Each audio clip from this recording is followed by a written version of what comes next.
है ना, उनको बोलते हैं पेनिट्रेशन ग्लैंड। कौन सी ग्लैंड पाई जाती है भाई? पेनिट्रेशन ग्लैंड, है ना, पेनिट्रेशन ग्लैंड। तो ये क्या करती हैं? पेनिट्रेशन में हेल्प करेंगी। लेकिन ये पेनिट्रेशन कहाँ होगा? अब हम लोग जानते हैं जब कोई भी चीज़ स्टमक में जाएगी, इंटेस्टाइन में जाएगी, तो वहाँ से एब्जॉर्ब होके कहाँ जाएगी? तो ये अभी इंटेस्टाइन में, इंटेस्टाइन से कहाँ जाएगा? लीवर में, लीवर से कहाँ जाएगा? हार्ट में, ठीक है। और हार्ट से होते हुए ये कहाँ आएगा? सिस्टेमिक सर्कुलेशन में आ जाएगा, है ना। सिस्टेमिक सर्कुलेशन में आने के बाद ये पेनिट्रेशन ग्लैंड की सहायता से ये जो है, जो मसल्स होती है उसमें क्या हो जाता है? जाके इनकॉर्पोरेट हो जाता है ना। तो ये जो सिस्टी सर्कस है, ये जो है कहाँ पे जाके इनकॉर्पोरेट हो जाएगा? मसल्स में, ठीक है। अब देखिए यहाँ पे जो आउटर लेयर है इसका, है ना, ये आउटर लेयर, आउटर लेयर क्या है भाई? ये सिंसीटियल है, सिंसीटियल, है ना। और ये चारों तरफ से इस सिस्टी सर्कस को कवर किए हुए हैं। और इसके अंदर जो है वो कौन सा टिश्यू है? मीजेनकाइमल टिश्यू, है ना।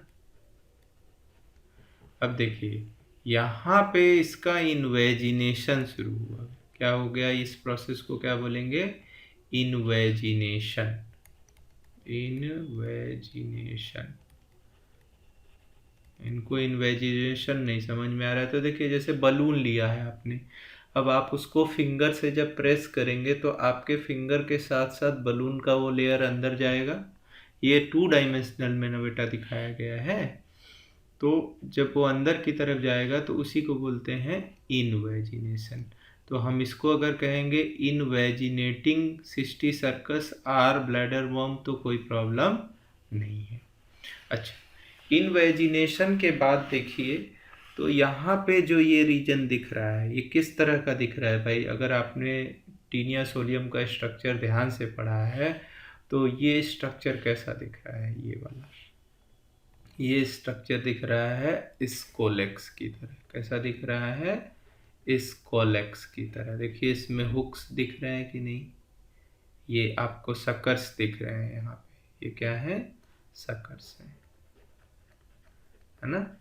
सकर्स बहुत प्रोमिनेंट आपको यहाँ सकर्स दिखाई दे रहे हैं और ये स्कोलेक्स का स्ट्रक्चर दिखाई दे रहा है, ठीक है भाई। तो यहाँ पे ये इन्वेजिनेट कर गया है ना। तो यहाँ पे हम कह सकते हैं ये इन्वर्टेड स्कोलेक्स है। क्या है?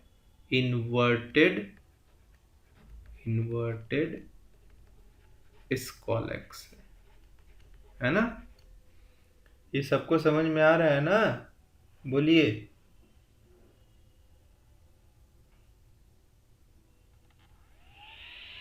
अच्छा, अब ये बहुत इम्पोर्टेंट है, इसी को हम अभी तक सिस्टी सर्कस ही बोल रहे हैं, ये कंटिन्यूएशन में चल रहा है भाई यहाँ से, है ना। सिस्टी सर्कस ये क्या है? इन्वेजिनेशन हो रहा था। अब यहाँ विथ इस कह सकते हैं कि ये cysticercus with inverted scolex, है ना, इन्वर्टेड स्कोलेक्स के साथ हो गया। अच्छा, अब देखिए यहाँ पे इस फॉर्म में ये मसल के अंदर है ना, इस फॉर्म में ये मसल के अंदर है।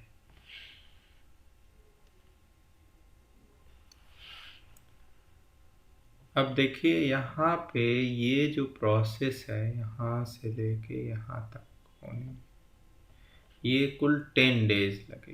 कितने दिन लग गए भाई? 10 दिन, है ना। सिस्टी सर्कस को बनने में पिग के अंदर कितने दिन लग गए? 10 दिन। अब देखिए ये जो है अब क्या हो रहा है, यहाँ पे क्या हुआ था, इन्वर्टेड हो गया था इसके लिए। अब यहाँ पे फिर से जो है इन्वर्टेड, इसके बाद क्या हो गया, स्कोलेक्स, तो इसको बोलते हैं यंग सिस्टी सर्कस,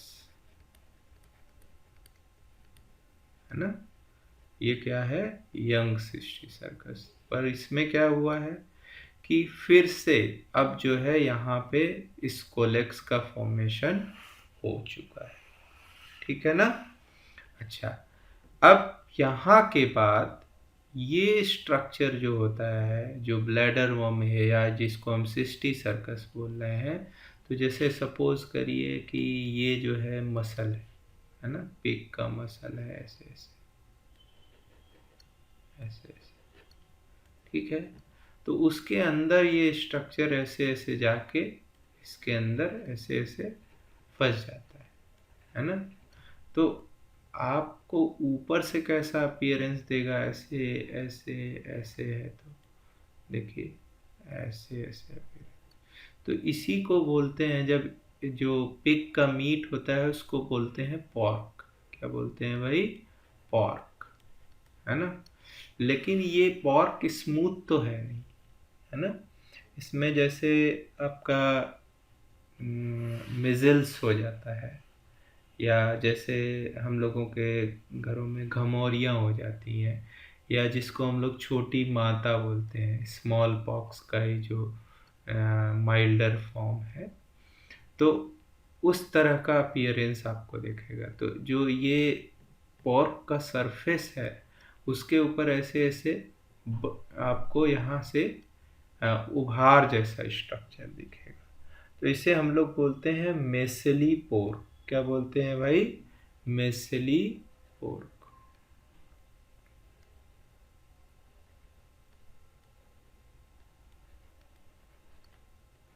मेसेली पोर्क, है ना।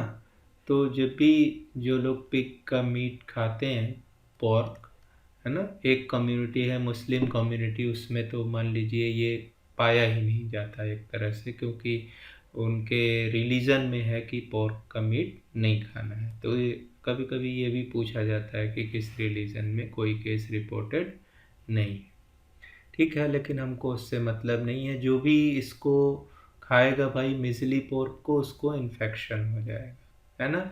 अब इन्फेक्शन हो जाएगा तो जब ये ह्यूमन में पहुंचेगा तो ये माउथ के थ्रू, फिर स्टमक के थ्रू कहाँ पहुंच जाएगा, स्मॉल इंटेस्टाइन में। अब ये कहाँ पहुंच गया, फिर से ह्यूमन के स्मॉल इंटेस्टाइन में, है ना।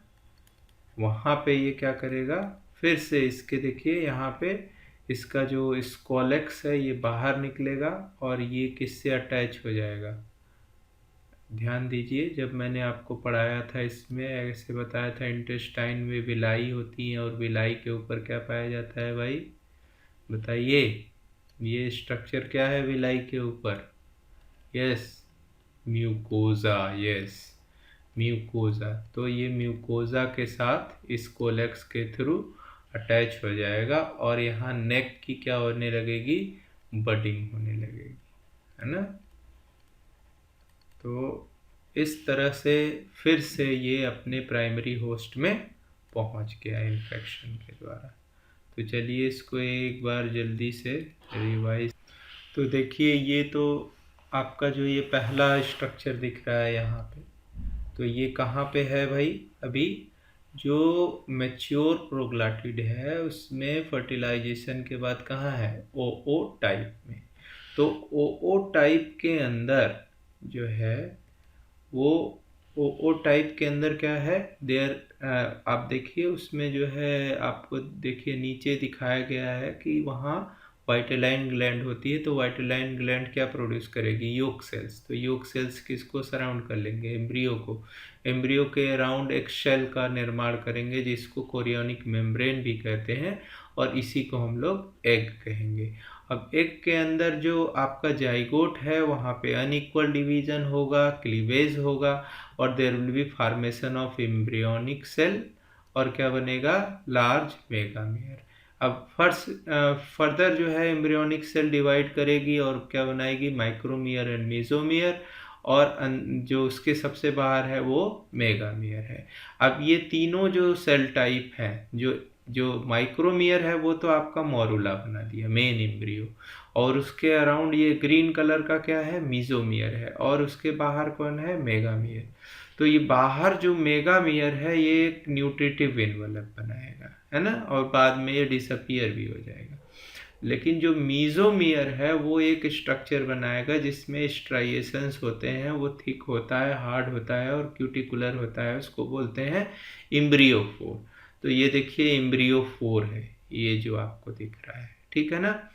अब इस स्ट्रक्चर को इस स्टेज पे यहाँ से लेके यहाँ तक ये डेवलपमेंट कहाँ हो रहा है भाई, यूटेरस में। और यूटेरस की खूब ब्रांचिंग होती जा रही, क्यों, क्योंकि खूब सारे एग्स हैं, सबका डेवलपमेंट हो रहा है, ठीक है। अच्छा, और इसके बाद क्या होगा, ये यहाँ पे जो प्रोग्लॉटिड है, प्रोग्लॉटिड की एपोलाइसिस होगी, है ना, क्योंकि वो क्या हो जाएगा, ग्रेविड प्रोग्लॉटिड हो जाएगा। तो ग्रेविड प्रोग्लॉटिड की क्या होगी, ब्रेक डाउन हो जाएगा, जो मेन बॉडी है टेपवर्म का उससे ब्रेक डाउन हो जाएगा, and that is taken up by pig, है ना। पिग जब ह्यूमन स्क्रिप्टा को खाएगा तो उसमें क्या रहेगा, ऑन्कोस्फियर रहेगा, और उससे उसको इन्फेक्शन हो जाएगा। और जैसे ही वो खाएगा तो उसके अंदर स्टमक के HCl के द्वारा क्या होगा, जो उसका शेल ग्लैंड है, सेल जो है वो डिसॉल्व हो जाएगा। अब जो स्ट्रक्चर बचा, इसी स्ट्रक्चर को हम लोग ऑन्कोस्फियर बोल रहे हैं। ध्यान रहे कि जब तक शेल रहेगा तब तक उसको ऑन्कोस्फियर नहीं बोलेंगे, ठीक है। ऑन्कोस्फियर फर्दर जो है जब स्टमक के बाद स्मॉल इंटेस्टाइन में पहुंचेगा तो वहाँ इम्ब्रियोफोर प्रोटीन और लिपिड का बना हुआ स्ट्रक्चर है, तो ये क्या हो जाएगा, डिसॉल्व हो जाएगा थ्रू बाय द एंजाइम्स, ठीक है। अब जो ये स्ट्रक्चर बचा है ये क्या है, हेक्साकैंथ। तो हेक्साकैंथ का जो ये जो टीथ है, ये जो हुक्स है, ये भी सेड ऑफ हो जाएगा। तो अब ये कैसा स्ट्रक्चर बचा, ब्लैडर वर्म, या इसी को सिस्टिकर सर्कस कहते हैं। इसका इन्वर्जन होता है, और इन्वर्जन के बाद जो है इसमें देखिए ये स्कोलेक्स दिखाई देने लगा आपको, है ना। अच्छा, ये स्ट्रक्चर अब जो है आपका जो पिग मसल्स है उसमें जाके ये जो है एडहर्ड हो जाएगा with the help of glands, है ना। अच्छा, जब एडहर्ड हो जाएगा तो वो कैसा अपीयरेंस देगा, मेजली पोर्क का, है ना। अच्छा, दैट पोर्क जो पिग का मीट है, that is taken by human, है ना, अनकुक्ड। तो क्या होगा, वो ह्यूमन के अंदर जाएगा, and then there will be formation of young cysticercus, and then will be formation of new budding starts, and this is scolex attached with the mucosa, है ना। अगेन इसका जो है फिर मेच्योरिटी होगा तो फिर से इसका तो इस तरह से आप देख रहे हैं कि ये लाइफ साइकिल इसका किस तरह से चल रहा है ना, टेपवर्म का। और ये पूरा उसका एम्ब्रियोनिक डेवलपमेंट है। तो क्या कोई फ्री लार्वल स्टेज है इसमें, कोई भी फ्री लार्वल स्टेज नहीं पाई जा रही है। अच्छा, ये कह रहे हैं कि सर यहाँ पे ऐसे इन्वर्जन हो रहा है, तो यहाँ पे क्या हो रहा है, इवर्जन हो रहा है। यहाँ पे इनवर्जन हो रहा है, अंदर की तरफ है, और यहाँ पे क्या होगा, इवर्जन होगा। जब ये ह्यूमन में जाएगा तो वहाँ पे इसका क्या होगा, इवर्जन होगा, और न्यू स्कोलेक्स निकलेगा, और स्कोलेक्स किससे अटैच्ड हो जाएगा, म्यूकोसा से। तो अब ये सेकेंडरी होस्ट से न्यूट्रिशन एब्जॉर्ब करेगा और उसके नेक की बडिंग होने लगेगी, ठीक है। अद्वैता एकेडमी के सभी व्यूअर्स का बहुत बहुत धन्यवाद, आभार। आप हमें लाइक कर सकते हैं, शेयर कर सकते हैं। यदि आपको ये वीडियो, ये चैनल पसंद आया है तो आप इसे सब्सक्राइब कर सकते हैं, और बहुत महत्वपूर्ण है कि आप बेल आइकन दबाना ना भूलें, जिससे कि आप हमारे अगले वीडियो का अपडेट प्राप्त कर सकें। और सबसे इम्पोर्टेंट है कि आप जो है, आपको अगर इन वीडियोस में कहीं भी कोई प्रश्न लगता है या हमें या आपको ऐसा लगता है कि छूट गया है, तो आप कमेंट सेक्शन में ज़रूर बताएं। बहुत बहुत धन्यवाद।